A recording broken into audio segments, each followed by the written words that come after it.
সবাই তোমাকে একটা কথাই বলবে যে ভাই স্কিল থাকলে সিজিপিএ ম্যাটার করে না, কিন্তু আসল বাস্তবতা কি তাই? আচ্ছা, যদি এটা এরকম হয় যে ধরো তোমার 6.5 বা 6.8 সিজিপি এর জন্য বা এর অ্যাভারেজ এসজিপি এর জন্য তুমি টেস্টের লিঙ্কই পাচ্ছ না, তাহলে কি তোমার স্কিলটা আদৌ ম্যাটার করলো? তাই নয়, তাই না?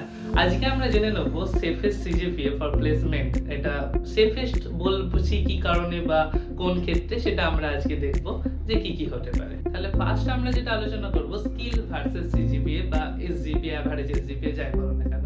দেখো, স্কিল অবশ্যই ম্যাটার করে, কিন্তু তোমার সিজিপিএ যদি একটা সার্টেন লিমিট পর্যন্ত না হয়, একটা একটা পার্টিকুলার ভ্যালু পর্যন্ত না হয়, তাহলে কিন্তু তোমাকে অন ক্যাম্পাসের প্লেসমেন্টগুলোতে বসতেই দেওয়া হয় না।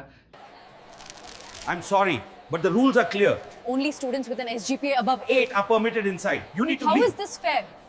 তাহলে তোমার যে স্কিলটা রইলো, তোমার যে পোটেনশিয়াল রইলো, সেটাও কিন্তু আর কাজে তুমি লাগাতে পারলে না অন ক্যাম্পাসের ক্ষেত্রে। বাট অফ ক্যাম্পাসে তুমি অবশ্যই ট্রাই করতে পারো। বাট হ্যাঁ, স্কিল এবং সিজিপিএ দুটোই ইম্পর্টেন্ট একটা পার্টিকুলার তাদের একটা লিমিট পর্যন্ত। মানে তোমার স্কিল থাকা জরুরি, কিন্তু সিজিপিএ থাকলেই তুমি কিন্তু সেই স্কিলটাকে দেখাতে পারবে। So, what is the safest CGPA or what is the safe CGPA? তো CGPA আমার মতে 7.5 এর অ্যারাউন্ডিং, তার থেকে অ্যাবভ একটু যদি বেশি হয়, তোমার CGPA টা অনেকটাই তোমার অ্যাডভান্টেজ দেবে। কারণ অনেক কোম্পানির বেশিরভাগ ড্রাইভে দেখা যায় যে তার 7.5 CGPA বা অ্যাভারেজ এসজিপিএ। আচ্ছা, একটা জিনিস এখানে বলে রাখা দরকার যে অনেকে ভাবে সিজিপিএ মানে ওই ফার্স্ট ইয়ারে 10% বা সেকেন্ড ইয়ারে কিছু পার্সেন্টেজ বা থার্ড ইয়ারের রেজাল্টে কিছু পার্সেন্টেজ, তা কিন্তু নয়। এটা একটা বড় মিথ যে সিজিপিএটা এরকম ভাবে কিন্তু প্লেসমেন্টে অন ক্যাম্পাসে লাগে না। যখন প্লেসমেন্টে তোমার কোম্পানি আসতে থাকে, তখন তারা যেটা দেখে, ধরো 6টা সেমিস্টার তুমি হয়ে গেছে, তুমি 7 নম্বর সেমিস্টারে আছো, তো 6টা সেমিস্টারে অ্যাভারেজ দেখে। তাই প্রত্যেকটা সেমিস্টারের এসজিপিএ এর যে অ্যাভারেজ, সেটাই কিন্তু তোমার আলটিমেটলি সিজিপিএ। তো এই যে অ্যাভারেজ সিজিপিএ এর কথা বলছি বা অ্যাভারেজ এসজিপিএ এর কথা বলছি, এটা অ্যাকচুয়ালি লিনিয়ার এসজিপিএ বলা হয়। লিনিয়ার এসজিপিএ মানে ধরো তোমার যখন কোম্পানি ড্রাইভ আসে, তোমার অলরেডি 6টা সেমিস্টারে তুমি রেজাল্ট পেয়ে গেছো, তাহলে তোমার ক্ষেত্রে যে লিনিয়ার এসজিপিএ হবে, এই 6টা সেমিস্টারে তোমার যতগুলো এসজিপিএ এসেছে সেগুলোকে অ্যাড করো, ডিভাইডেড বাই 6 করো, এবং সেই ক্ষেত্রে কোম্পানি যদি কিছু স্পেসিফাই করে না দেওয়া হয়, সেখানে যে পার্সেন্টেজটা হয় সেটা হলো এই যে লিনিয়ার এসজিপিএ টা পেয়েছো সেটাকে 10 দিয়ে মাল্টিপ্লাই করলাম, তাহলেই তুমি কিন্তু পার্সেন্টেজ এসজিপিএ পেয়ে যাবে। তো তোমার সিজিপিএ কি এই 7.5 এর অ্যাভব, মানে এর কাছাকাছি কি আছে? না, যদি না থেকে থাকে তাহলে চাপ নেওয়ার কোনো দরকার নেই। আমি তোমাকে বলতে চলেছি যে কিভাবে পড়াশোনা করলে, কিভাবে পড়লে তোমার সিজিপিএটা বা লিনিয়ার এসজিপিএটা বাড়তে পারে। দেখো, এটা তুমি যদি ফার্স্ট ইয়ার হও, মানে যদি প্রথম এখানে এসে পড়াশোনা শুরু করছো, তখন সেটা তার তোমাদের জন্য আলাদা রকম, সেকেন্ড ইয়ারদের জন্য এবং থার্ড ইয়ারদের জন্য আলাদা রকম। কিন্তু যারা অলরেডি ফাইনাল ইয়ারে আছো, তাদের সিজিপিএ, যাদের অ্যাভারেজ সিজিপিএ বা লিনিয়ার এসজিপিএটা কম আছে, তাদের ক্ষেত্রে তোমাদের স্কিলটার উপর বেশি ফোকাস করে, এবং তোমাদের যদি সিজিপিএ এর জন্য অনেক কোম্পানিতে বসতে দিচ্ছে না, তাহলে অফ ক্যাম্পাস ট্রাই করতে পারো। বাট ফার্স্ট ইয়ারদের জন্য আমি বলি, ফার্স্ট ইয়ার যারা প্রথম কলেজে এসেছো, Wow, we actually made it! I know, it looks incredible. Hey, wait for me. Let's get a picture. তোমাদের ফার্স্ট সেম এবং সেকেন্ড সেম কোয়াইট ইজিয়ার হয় রাদার দ্যান তোমার ডিপার্টমেন্টের যখন পড়াশোনা শুরু হয়।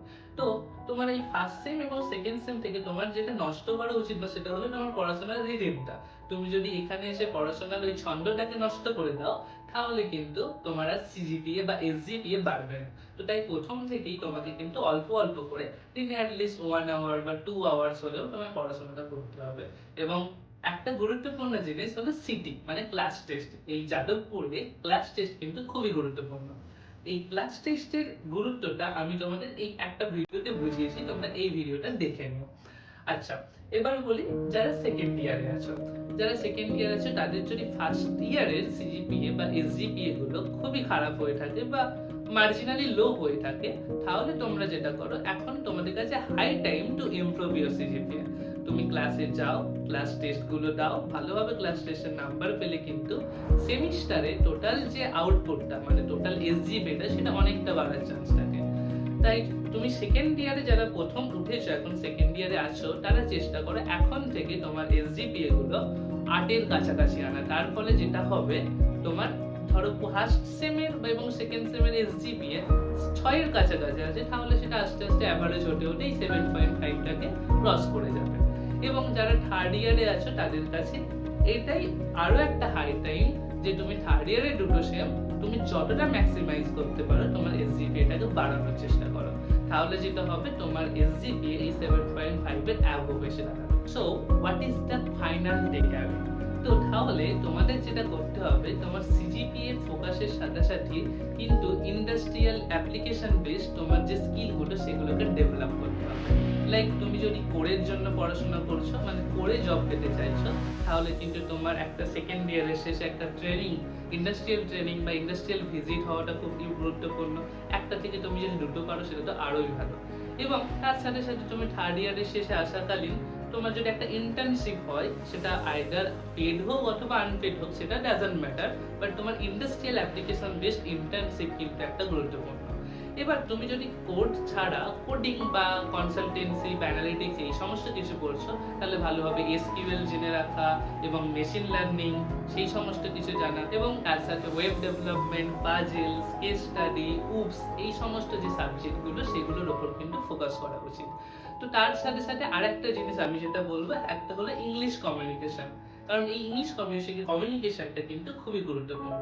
ইংরেজিতে কথা বলা তোমার যদি তুমি ঠিক হয়ে থাকো, অলরেডি ফ্লুয়েন্ট হও, সেটা তোমার তো ফাইন, বাট তুমি যদি একটু কম ফ্লুয়েন্ট হও, তোমার যদি ইংলিশে প্রবলেম হয়ে থাকে, তাহলে বন্ধুদের সাথে কথা বলা প্র্যাকটিস করো, নিজেরা বসে ইংরেজিতে কথা বলতে শেখা প্র্যাকটিস করো, এটা কিন্তু খুবই গুরুত্বপূর্ণ কাজ। তারপরে তুমি যদি একটা তোমরা জানাও তোমাদের লিনিয়ার এসজিপি কত এবং তোমরা নেক্সট কি কি জিনিস জানতে চাইছো আমার থেকে।